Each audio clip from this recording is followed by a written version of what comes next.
YS Jaganmohan Reddy గారు ఎక్కడ meeting పెట్టినా మినిమం ఒక 10,000 మంది హాజరవ్వడం కామన్. ఎందుకంటే ఆయనకున్న క్రేజ్ అవ్వచ్చు, లేదంటే వాళ్ళ నాన్నగారి క్రేజ్ అవ్వచ్చు, లేదంటే ఎలాగైనా సరే ఆయనకున్నటువంటి ఫ్యాన్స్ ఫాలోయింగే గానీ కాస్త గట్టిగానే ఉంటది.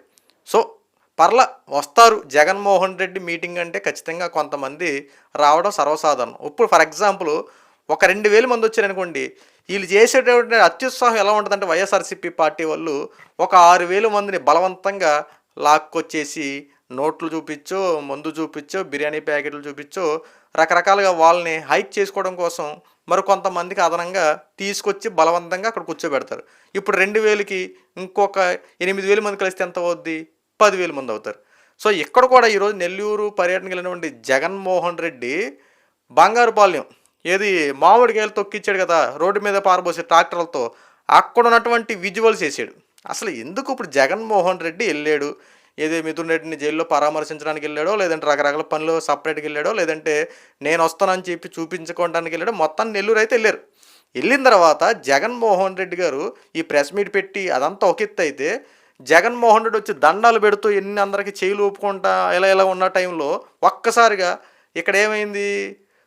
బంగారుపాలెంలో జరిగినటువంటి సిట్యుయేషన్ యొక్క వీఎఫ్ఎక్స్ గ్రాఫిక్స్‌ని ఈ రోజున వైఎస్ఆర్‌సీపీ అఫీషియల్ పేజ్‌లో మనం చూస్తాం. ఎందుకంటే ఆ వీడియోలో క్లారిటీగా దొరికేసారు ఈళ్ళు.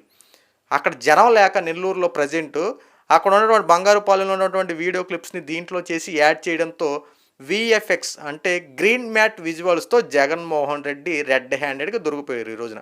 అప్పట్లో సిద్ధం సభలు పెట్టేవారు కదా Jaganmohan Reddy. Green mat visuals green మ్యాట్‌లేసేసి లేనిది ఉన్నట్టుగా చేయొచ్చు, ఉన్నది లేనట్టుగా కూడా చేయొచ్చు గ్రీన్ మ్యాట్‌తో. ఎందుకంటే ఇప్పుడు నా వెనక బ్యాక్‌గ్రౌండ్ బ్లాక్ ఉందండి. ఇక్కడ గ్రీన్ గనుక ఉందనుకో, నేనేం చేయొచ్చు, ఈ బ్లాక్‌ని తీసి ఇక్కడ గ్రీన్ కలర్ ఉంది కదా! నేను ఎక్కడో ఏదో జగన్మోహన్ రెడ్డి పక్కన కూర్చొని మాట్లాడుతున్నట్టు, లేదంటే చంద్రబాబు నాయుడుతో కూర్చొని మాట్లాడుతున్నట్టు, లేదంటే కొండల్లో కూర్చొని మాట్లాడుతున్నట్టు ఇలా పెట్టగలను. ఎందుకంటే గ్రీన్ మ్యాట్ గనుక యూజ్ చేసుకొని చేసుకోవాలంటే. సో, అక్కడ కూడా సిద్ధం సభల్లో వచ్చేది కొంతమందంటే ఆటిల్ని గ్రీన్ మ్యాట్ విజువల్స్ వేసి కొన్ని లక్షల మంది వచ్చినట్టు చూపించేవారు. సో, ఇక్కడ కూడా VFX green mat visuals same ఈ రోజున జరిగినటువంటి నెల్లూరు సభల్లో కూడా వాడడం జరిగింది. రెడ్ హ్యాండెడ్‌గా ఈ రోజున దొరికిపోయారు. కానీ ఈ రోజున ఎళ్ళిన పరామర్శ దేనికి మిథున్ రెడ్డిని ములాఖాతు చేసుకొని రావడం కోసం వెళ్ళినటువంటి విషయాలన్నీ పక్కకెళ్ళిపోయినాయి. అయ్యెళ్ళిపోయినాయి. ఫైల్‌లోకి వచ్చినటువంటి పేరేంటి ఇప్పుడు? హీరోగా ఉన్నటువంటి జగన్మోహన్ రెడ్డి ఒక్కసారిగా జీరో అయిపోయాడు. జనాలు లేక Jaganmohan Reddy green mat visuals ఏసి ఉన్నది లేనట్టు, లేనిదున్నట్టు క్రియేట్ చేశారని చెప్పి వార్తలు బయటకొచ్చినాయి. ఎందుకయ్యా జగన్మోహన్ రెడ్డి గారు ఇలాంటివి మనకు అవసరమా? ఇప్పుడు ఆల్రెడీ ఎళ్ళారు.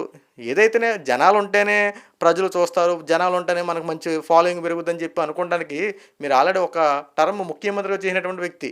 ఆటోమేటిక్‌గా మీకు ఆల్రెడీ ఫ్యాన్స్ ఫాలోయింగ్ ఉందని తెలుసు. మీరు వస్తున్నారంటే క్రౌడ్ ఎక్కువగా వస్తారన్న విషయం అందరికీ తెలిసిందే. సో, ఎందుకొచ్చింది పరిపాలన అనేది కాస్త పక్కన పెడితే ఈ గ్రీన్ మ్యాట్ విజువల్స్ ఇయన్నీ అవసరమా? ఈ రోజున వైఎస్ఆర్‌సీపీ తాను తీసుకున్న గోతిలో తానే పడేలా ఈ రోజున జగన్మోహన్ రెడ్డి గారు చేసుకున్నారు.